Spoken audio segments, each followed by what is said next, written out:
सरकारी नौकरी लगते ही बदल गए पत्नी के रंग ढंग। जिसने पढ़ाया लिखाया उसी को कर दिया पराया। कहते हैं शादी जन्म जन्म का रिश्ता होता है, लेकिन इसी समाज में कुछ लोग ऐसे भी हैं जिनके लिए शादी महज एक समझौता या फिर अवसर है, जिसकी मदद से वो जिंदगी में अपने लक्ष्य को हासिल करते हैं। और इसकी जीती जागती मिसाल ये तस्वीरें हैं। एक तस्वीर को शायद आप पहचानते हो। जी हाँ, ये तस्वीर ज्योति मौर्य की है, जिसने बड़े ओहदे पर नौकरी लगने के बाद अपने उस पति से दूरी बना ली जिसने उसे यहाँ तक पहुँचाने में मदद की थी। और दूसरी तस्वीर झांसी की रहने वाली ऋचा की है, जिसकी भी कहानी कुछ ज्योति मौर्य जैसी ही है, जहाँ इसने लेखपाल की नौकरी मिलने के बाद अपने कारपेंटर पति से दूरी बना ली, जिससे मिलने के लिए इसका पति अब पुलिस स्टेशन और अधिकारियों के चक्कर काट रहा है।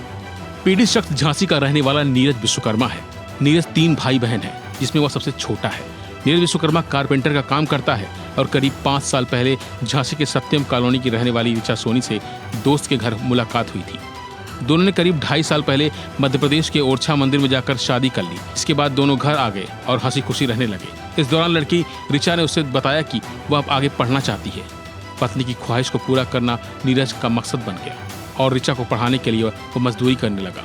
इस बीच ऋचा की सरकारी नौकरी लग गई और उसका लेखपाल पद पर चयन हो गया। सरकारी नौकरी मिलते ही पत्नी के रंग ढंग बदल गए और लेखपाल के पद पर चयन होने के बाद वह उसे छोड़कर चली गई। तब से लेकर अब तक वह घर नहीं लौटी। अपनी पत्नी को पाने के लिए युवक अधिकारी से लेकर पुलिस थाने तक चक्कर लगा चुका है, लेकिन पत्नी नहीं मिली। यहाँ तक जब उसे पता चला कि उसकी पत्नी को कलेक्ट्रेट में नियुक्ति पत्र मिल रहा है, तो वह उसकी एक झलक पाने के लिए वहाँ पहुँच गया, लेकिन वहाँ भी वो खाली हाथ लौटना पड़ा, क्योंकि ऋचा नियुक्ति पत्र लेकर छिपते हुए वहाँ से निकल गई और वह युवक से मुलाकात भी नहीं हो सकी। पीड़ित पत्नी ने कहा कि हमने ऋचा को पढ़ाने के लिए बड़ी मुश्किल का सामना किया है। वो पेशे से कारपेंटर है। इन्होंने जो चाहा उसने किया। हम 400-500 रुपये प्रतिदिन कमाते थे, उसी से उसकी पढ़ाई कराई। कई बार तो कर्ज लेना भी पड़ा।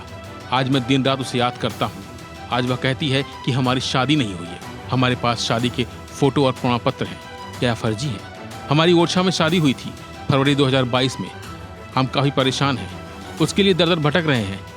जहाँ एक ओर पति अपनी पत्नी को वापस लाने के लिए अधिकारियों के चक्कर लगा रहा है, तो वहीं दूसरी ओर लड़की का कहना है कि उसने नीरज के साथ शादी ही नहीं की।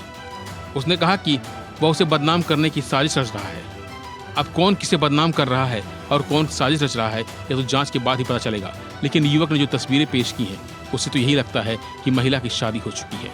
और इसकी इस हरकत ने एक बार फिर ज्योति मौर्य की कहानी को जिंदा कर दिया है, जिसने साल 2010 में बक्सर जिले के रहने वाले आलोक मौर्य से शादी की थी, जो कि प्रतापगढ़ के ग्रुप डी में कर्मचारी थे। हालांकि आलोक ने अपनी पत्नी को पढ़ाया और तैयारी करवाई, जिसके बाद 2015 में ज्योति का पीसीएस में सिलेक्शन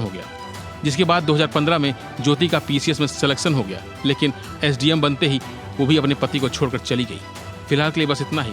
बाकी अपडेट के लिए बने रहिए वन इंडिया हिंदी के साथ।